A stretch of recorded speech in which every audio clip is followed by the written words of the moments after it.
Hey legends, Scott back from the Flying Brick AU.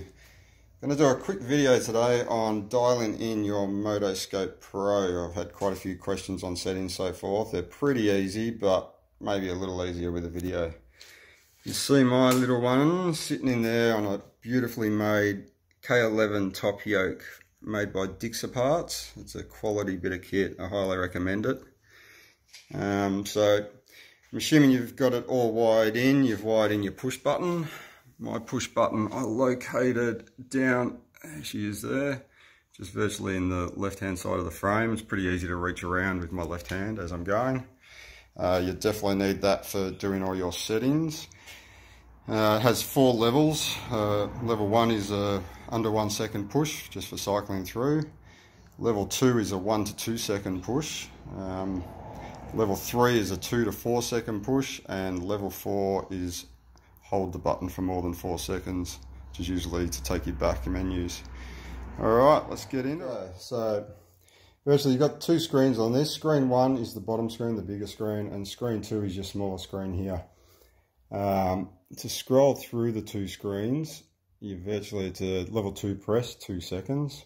1, 2, bring up the top screen. In that, you can start setting what you actually want to see on that screen if you scroll through. So you've got H2O, oil pressure, clock, speed, trip A, odometer, and time, and volt. I'll go through it a little bit later on, but I've got mine set to fuel, which 100%. I've got a full tank at the moment. Scroll back to the main screen. Screen 1 is a level 2 press. You'll see it highlight up, and again you can scroll through trip A, odometer, volt, RPM, fuel, H2O temp, clock, back to speed. One thing to note, if you want to actually go into the settings, which is a level 3 press, which we're about to do, that screen 1, the bigger screen, must be in speed. I found that out the hard way by thinking I had a broken Motogadget, and then once I actually read the instructions, found out that it must be in that screen. So let's go in. We're doing a level 3 press now. 1, 2, 3, and it should go into screen 1 setup. So again, screen 1 is your larger screen, the one at the bottom. We go into those settings with a level 2 push. So this is what I've got set that I want to scroll through and see. You can set these on and off, obviously all individually. I want to be able to see my clock on screen 1 if I want. Trip A, yes. Trip B, I don't think I'm going to need more than 1 trip. So I've got that set to off. Odometer, yes, I want to see that. Time is virtually time of your ride. Don't really want to see that. Voltage, definitely want to see. Acceleration, I don't want to see. It works it out in G-force. I don't think it's really something that's too applicable to a K1100 anyway, but you can set that on and off. Average speed, I've got that set to off, really don't care. RPM, definitely want to see. Instead of having your normal bar that comes across the top here, you'll also see a numerical value down the bottom, so that could be handy. 0 to 100 I've got off. You can actually set these guys to time you from 0 to 100, which I think it'll be a little slow, but anyway, I've got that turned off. Top speed off. What else? Top RPM off. Acceleration. Top acceleration I've got to set to off. Don't really want to see it on my screen. Same with deceleration. Fuel I definitely want to see. That will give you a percentage value of your tank. Life, which is the life of the Motogadget, I've got set to off. I don't really care how long this thing's been running for. Oil temp I've got set to off. This thing doesn't have an oil temp. It only has an oil pressure switch, so pointless anyway. H2O temp I've got set to on. It'll give you a degrees value. Air temp I've got set to off. It'll give you an air temp value, but the K1100s don't run an air temp anyway with a numeric value. I think they run on for the Motronic, but useless to us. Oil pressure, same thing. It'll just give you a bar pressure. Again, these things don't run that. They just run a pressure switch. So I've got that set to off. Level 3 press will get you back out of this menu. Oops, I did a level 2, which is to scroll on and off. I'll go back to a level 3, 3. Screen 2 is your smaller screen, so back in the main screen, it's up the top here. So again, all the same settings. If I go in that with a level 2, you'll see with a level 2 you get the high beam light comes on. So I've got clock on, speed on, trip A, trip B I've got off, odometer I've got on, time on, volt on, acceleration again I don't care, speed don't care. Scroll through. I think the only one I have set with this one different to screen 1 is your oil pressure on. So that's the again, if it senses down a certain pressure, it'll give me a warning light. Level 3 will get me back out of there. Just a level 1 press will get you to parameters set up. Level 2 will get us into parameter setup. So here we've got clock, time of the day. It's not really nearly midnight here. I just haven't set it as yet. But actually, if you go into a level 2 press, you can set each digit individually and set the time. Circumference, I haven't actually set that, but that's if you're using the Motogadget magnet. You can measure your wheel circumference just to try and get the speed a little better, adjust it a little better. I'm actually using the wheel input from the power lever of the K1100, which is working well, so I haven't set any of that up. Next one is, this is it, impulse wheel. That is a W, looks like a V. So the K1100 runs 6 magnets, so 6 pulses per rotation. So I've set that to 6, which seems to be giving me pretty correct speed. Impulse E is to do with your RPM. So virtually impulse E will be the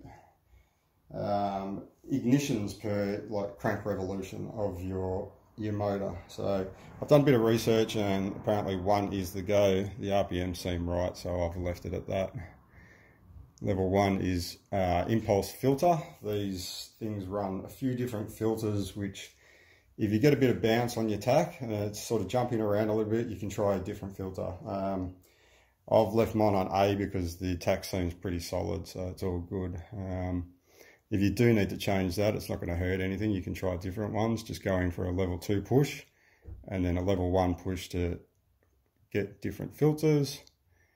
I'm going to select A, I'm going to stay with it. So from there, I'm going to do a level 3 push, which is 3 seconds, get back out of that menu. You'll see I'm out of that menu with this bar turns back up. When the bar vanishes, you've gone into that actual menu.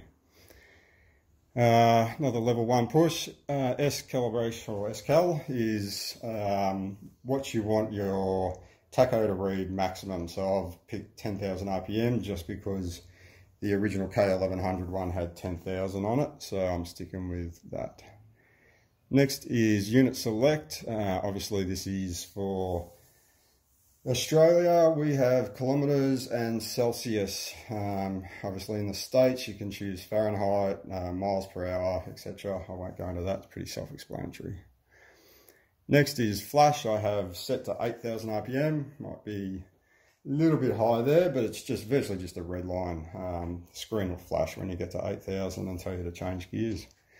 And that's it for that one. We'll go back out of that with a level 3 push. And we'll go to config setup, level 2 push to get in. Brightness I've got set at auto, just means that in the sunlight these things will get a bit brighter. They have a sensor in them. Once it gets dark, you're not going to have those red LEDs shining in your face. It'll automatically go up and down. I think you can set 1 to 15 or just keep it in auto. I'm keeping mine in auto. Touch on, I've got this set to on.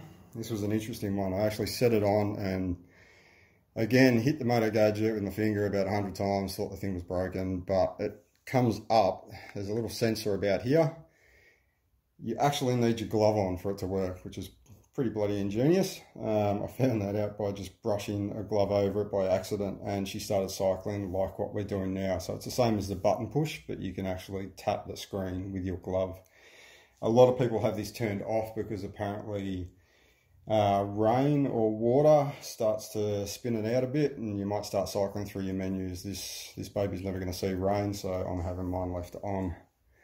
Next we've got DRZ slip, which is a pretty funky little thing. It's just a visual thing. It's virtually with your tacho, when it actually runs across whatever RPM you get to, when it falls away, a little thing will stay there to say, you know, the point where you've got to max, which I don't know, looks pretty cool, so I've left it on. Teach fuel is a good one. That on the K1100, my fuel was way out with the gauge, so virtually you just level 2 to get into it, and then it will have an upper, which at the moment I've got a full tank, so when you get to upper, give a level 2 push and it will set it in, so it's 0.2 ohm. Level 1 push or a second push will take you to the lower, so once your tank's empty, again, push and hold that for 2 seconds once you're in the teach mode, and it will read the resistance, which is 11.3. I actually taught this before I filled the tank, and then once the tank was full, I gave it a teach. So level 3 to get back out of this. Next one, teach speed. This is a tricky one. I don't think I have to do it. I'll check mine against the GPS, but virtually, if you go into this menu, find a very long stretch of road. I don't know, this is a bit of a dangerous one to me, but you've got to sit on 50 kilometers an hour, obviously verified by GPS or so forth. You hit that for 5 seconds, it'll teach the bike what speed you're doing, just in case you're getting sort of way out values from your magnet at the front. Mine seems pretty good so far, but we'll have a look at that later. Teach gear, this is another good one. This is a good one for the K1100s because we don't have the ability, it doesn't actually send a signal per gear for these things. I can't get that to work. So with this, I can go out on a nice long stretch of highway.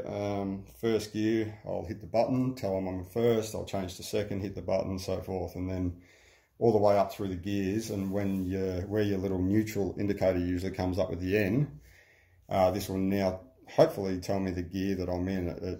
I don't know how accurate it's going to be, but it works it out with engine speed and RPM, so forth, and it picks what gear it thinks you're in. So I'm going to definitely give that one a go. Next one is ABAC, auto back, 10 seconds I've got it set to. It just means the main menu where my speed is. If I cycle through and just want to have a look at, say, my voltage or something, after 10 seconds, if I don't hit it, it'll go back to speed. So that's a pretty good option. Level 3 to get back out of here. And then next we have message setup. This is all your warning messages. Level 2 to get into it. ABS I've got off. I've removed the ABS from this thing anyway. Oil switch I have on. So virtually, as I said, this has got an oil pressure switch in it. If it loses pressure, I'll get a warning light up here saying warning oil.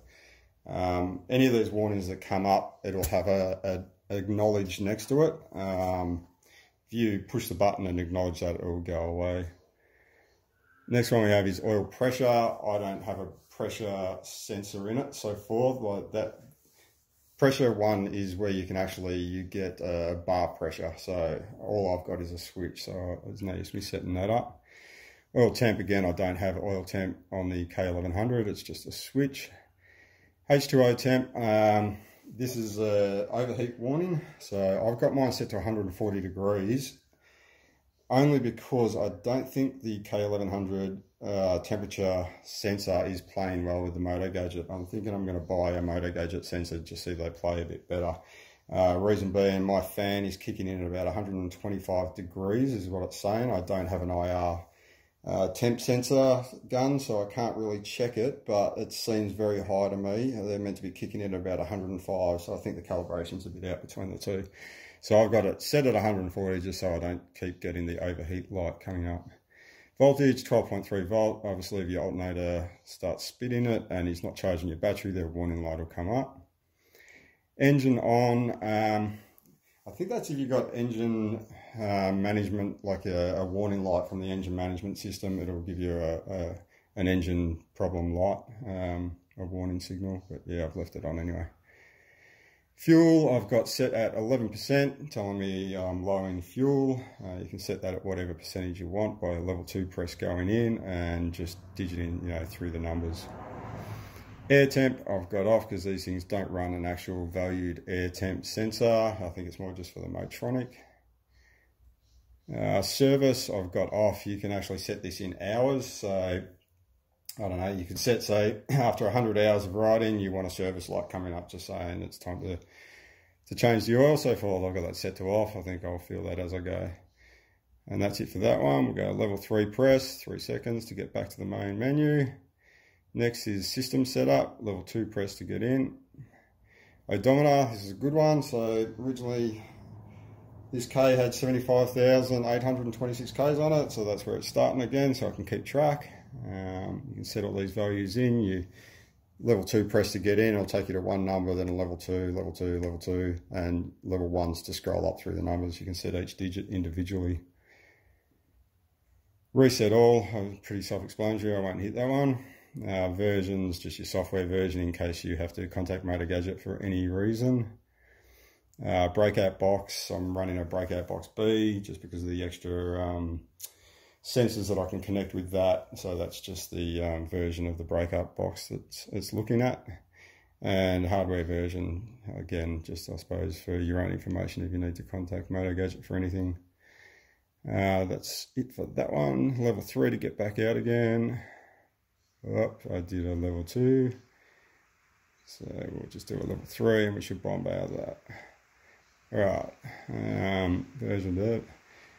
Let's go back. 1, 2, 3. System setup. Now, last one is CAN bus off. CAN bus is just if you run some of the Triumphs and I think the R9Ts maybe, CAN bus setup. So these Motogadgets will plug straight into those without a breakout box.